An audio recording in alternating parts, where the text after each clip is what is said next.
প্রিয় দর্শক, আপনাদের সবাইকে স্বাগত জানাচ্ছি আজকের স্পোর্টস ডেইলিতে। সাথে রয়েছি আমি রাইসুল ইসলাম।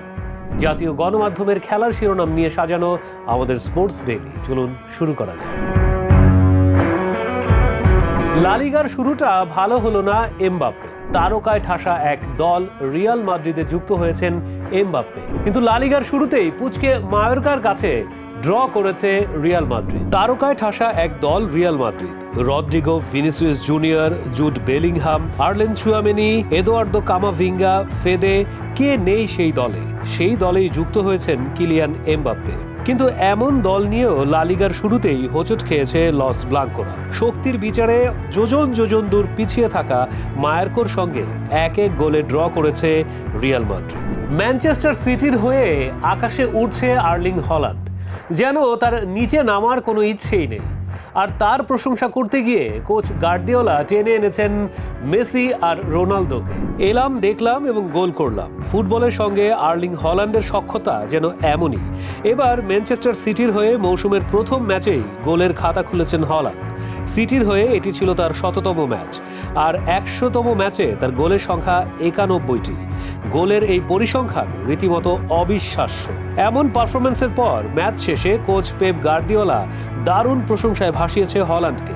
এমনকি নরওয়েজিয়ান এই স্ট্রাইকার সম্পর্কে বলতে গিয়ে মেসি ও ক্রিশ্চিয়ানো রোনালদোর উদাহরণও টেনেছেন পেপ গার্দিওলা। এদিকে পাকিস্তানে চলছে দুর্বার ছাত্র আন্দোলন। এরই মধ্যে পাকিস্তানে 2টি টেস্ট ম্যাচ খেলতে বাংলাদেশ অবস্থান করছে। কথা ছিল করাচিতে হবে টেস্ট ম্যাচ, কিন্তু সার্বিক পরিস্থিতি বিবেচনায় সিদ্ধান্ত হয়েছে রাওয়ালপিন্ডিতেই হবে 2টো টেস্ট ম্যাচ। টেস্ট চ্যাম্পিয়নশিপের অংশ হিসেবে 2 ম্যাচ টেস্ট সিরিজ খেলতে রাওয়ালপিন্ডি ক্রিকেট স্টেডিয়ামে শেষ মুহূর্তের জন্য প্রস্তুতি নিচ্ছে এখন টাইগাররা। সূচি অনুসারে আগামী 21 আগস্ট এই মাঠেই গড়াবে সিরিজের প্রথম টেস্ট। দ্বিতীয় টেস্ট হবার কথা ছিল করাচিতে, তবে এবার ভেন্যু পরিবর্তন এনেছে পিসিবি। 2টি টেস্টই অনুষ্ঠিত হতে যাচ্ছে রাওয়ালপিন্ডিতে, তাই শহর জুড়ে কঠোর নিরাপত্তা ব্যবস্থা জোরদার করা হয়েছে। পাপনের বিদায়ে কাঁপন ধরবে বিসিবিতে যারা এমনটা ভেবেছিল, তাদের ভাবনা দিবাস্বপ্ন হয়েই রয়ে গেল। বিসিবি প্রধান কে হচ্ছে তাই নিয়ে চলছে তোড়জোড়। তবে যেই নামটি সবচেয়ে বেশি উচ্চারিত হচ্ছে তা হচ্ছে সাবেক ক্যাপ্টেন এবং প্রধান নির্বাচক ফারুক আহমেদ। নাজমুল হাসান পাপন বিসিবি সভাপতির পদ থেকে সরে দাঁড়ানোর সিদ্ধান্ত নিয়েছেন। দেশের ক্রিকেট পাড়ায় এমন খবর চাউর হওয়ার পরপরই সামনে এসেছে অনেকের নাম।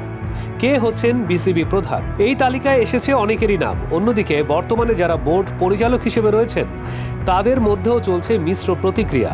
তবে কেউই গণমাধ্যমের সামনে মুখ খুলতে রাজি নয়। বর্তমানে অন্তর্বর্তীকালীন সরকারের বিরাগ ভাজন হতে চান না অনেকেই, আর এই কারণেই যে নামটি সবচেয়ে বেশি উচ্চারিত হচ্ছে তা হচ্ছে ফারুক আহমেদ। বাংলাদেশ ক্রিকেট বোর্ডের পরিচালকের পদ থেকে পদত্যাগ করেছেন জালাল ইউনুস।